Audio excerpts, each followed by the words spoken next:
James और अलिस्का के शादी को अब 10 साल हो चुके थे।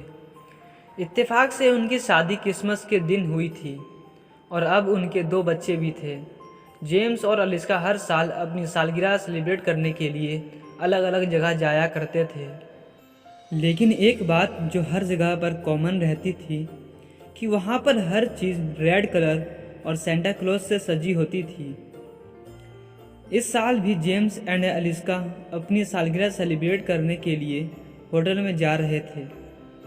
वो हर साल अकेले ही जाते थे और अपने बच्चों को अपने पड़ोसी के यहाँ छोड़ देते थे। इस बार भी उन्होंने यही किया और हर साल की तरह इस बार भी अलिस्का को डर लग रहा था कि इस बार वो वापस ना आ जाए। जेम्स ने फिर धीरे आवाज़ में कहा कि हम 10 साल से यही काम को सुधारने के लिए ही तो हम अलग अलग जगह जाते हैं, और अगर आज काम हो गया तो हमारा सारे पाप धुल जाएगा, फिर वो कभी भी नहीं आएगा। यह कहते हुए होटल के लिए रवाना हो गए और इधर वो दोनों खूब शरारत कर रहे थे।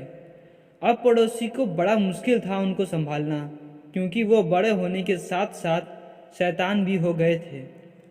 आखिर में वो दोनों वहाँ से भागकर अपने घर चले गए, जाकर क्रिसमस ट्री सजाने लगे। उन दोनों ने उसमें colourful lights, flower, bell and Santa Claus लगाया था, जो कि बहुत अच्छा लग रहा था। वो दोनों अब सेंटा क्लॉज का इंतज़ार कर रहे थे। रात के 12 बजने वाले थे, लेकिन ना ही उनके मॉम डैड आए और ना ही सेंटा क्लॉज आए। जब काफ़ी वक्त हो गया तो वो दोनों बच्चे गुस्से से चिल्लाने लगे। थोड़ी देर बाद उनको एक शैतानी सूझी।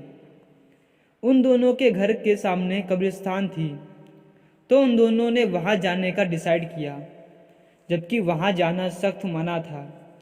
कहते हैं कि वहाँ रात में बुरी आत्मा रहती है। एक भाई मना कर रहा था, लेकिन दूसरा भाई नहीं मान रहा था। उसको जाना ही था। थोड़ी देर बाद वो दोनों जाने के लिए तैयार हो गए। अब वो दोनों कब्रिस्तान की तरफ चल दिए। जाते वक्त डरावनी आवाज़ें आ रही थीं, लेकिन फिर भी कांपते डरते वे पहुंच गए। वहां पहुंचने के बाद वो दोनों अपने दादा का कब्र ढूंढने लगे। इत्तेफाक से उनके दादा की मौत क्रिसमस के दिन ही हुई थी।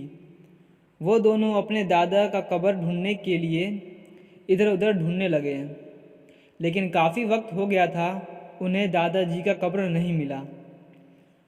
आखिर में उन दोनों को किसी की आवाज़ आई। ऐसा लगा कि वो आवाज़ इन्हीं दोनों को बुला रही है। वो दोनों थोड़ा डरे, लेकिन वो आवाज़ कहाँ से आ रही थी देखने के लिए आगे बढ़ने लगे।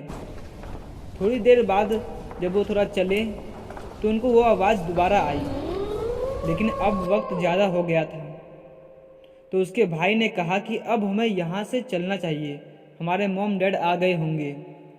तो वो दोनों वहाँ से चले गए।